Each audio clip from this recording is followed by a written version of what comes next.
Hello class, I am Mom Aryan, your science teacher. So welcome to Science 8, Week 3.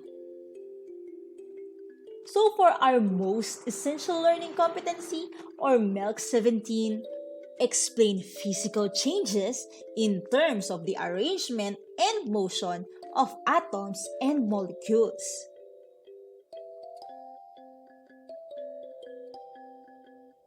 Here we have the learner's packet, or what we call LeaP, for week 3.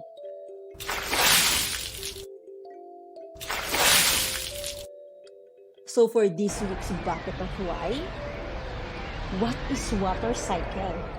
And why does it occur?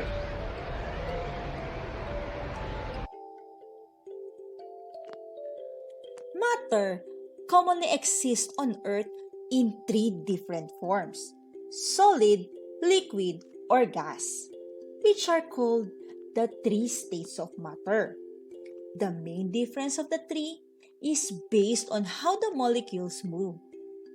Solid molecules are tightly packed and cannot move much. Liquid molecules have more space and can move freely, while gas molecules are farther and move very fast. In this lesson, you will learn more about the physical changes matter undergo. To be familiar with the terms that we will discuss, we will answer this word search puzzle.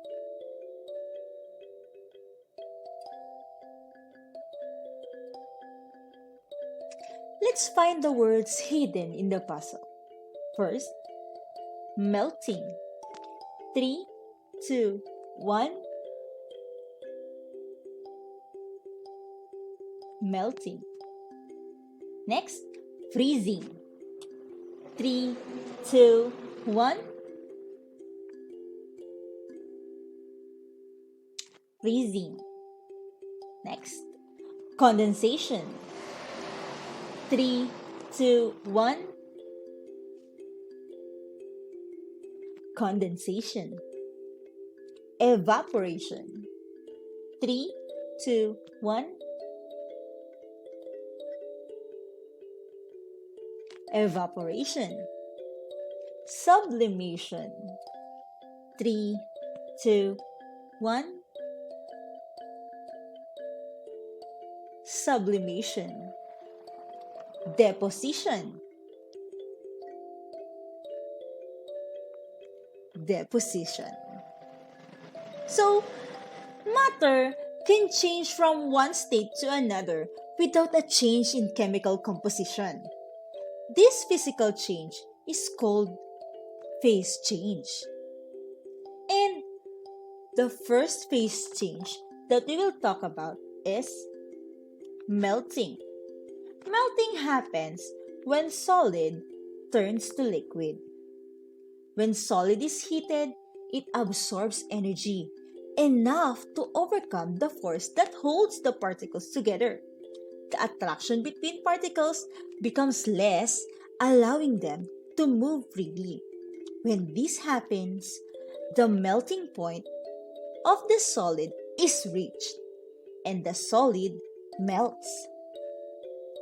Melting point is the temperature at which solid turns into liquid. If more heat is added, liquid particles move rapidly and farther apart. At this point, boiling point is reached. Boiling point is the temperature at which water vapor or vapor pressure becomes high that causes bubbles to form inside the body of the liquid, and evaporation happens. But what is evaporation? Evaporation is the change from liquid to gas, just like this hot cocoa. As liquid absorbs energy when heated, the closer particles of liquids become separated. There will be less attraction between the particles, which allows them to move freely. But there is a reverse process that can also happen. A gas can be cooled down to become liquid. This process is called condensation. Condensation happens when a gas turns into liquid. When gas loses heat, the particles becomes closer and roll over as it turns into liquid. Just like this cold glass of water, the air outside the glass becomes liquid, just like the water droplets outside the glass, as you can see in this picture. There, condensation happens and we can see the water droplets there. Further cooling of the liquid causes freezing or solidification. This process allows the particles to get together and have rigid position. The particles can no longer move freely. Instead, they will just vibrate. And the temperature wherein a liquid solidifies is called freezing point. Just like these ice cubes, water becomes ice when it reaches 0 degrees centigrade. Now, for your first learning task, match column A with column B. Next, for your second learning task, draw an example of each phase change that you can observe at home. So I have here some examples. Melting, evaporation, condensation, and freezing.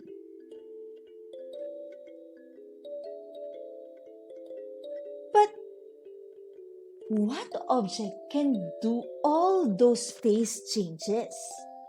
That's right, water. And this process is called water cycle.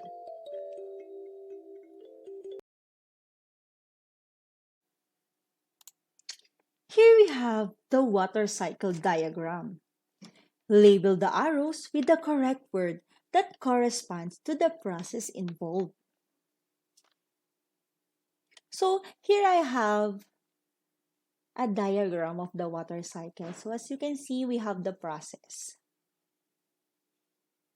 Now let's go back to our bucket of white. What is water cycle and why does it occur?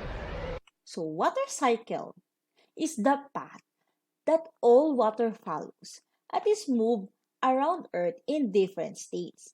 Liquid water is found in oceans, rivers, lakes, and even underground. So in our Mother Earth, we have water in different locations. So we have water in the sky as water vapor, water in our oceans, in our lakes, and water in the clouds. So water cycle is very important and integral in our daily life. So we have here first, as you can see, from the oceans, because of the sun, the heat from the sun makes the water from our oceans to evaporate. So from liquid water, it becomes water vapor in the process of evaporation. And from those water vapor, it condenses and becomes clouds.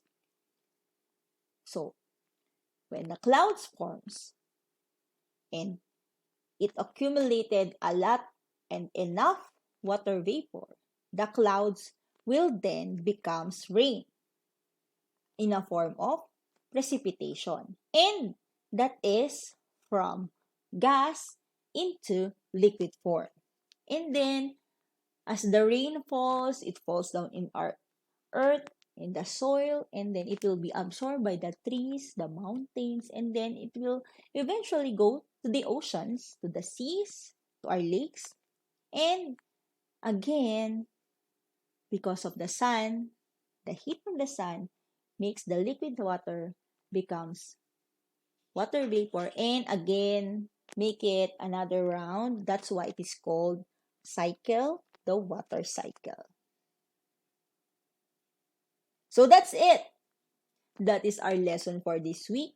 I am Ma'am Aryan, your science teacher. And remember, stay curious.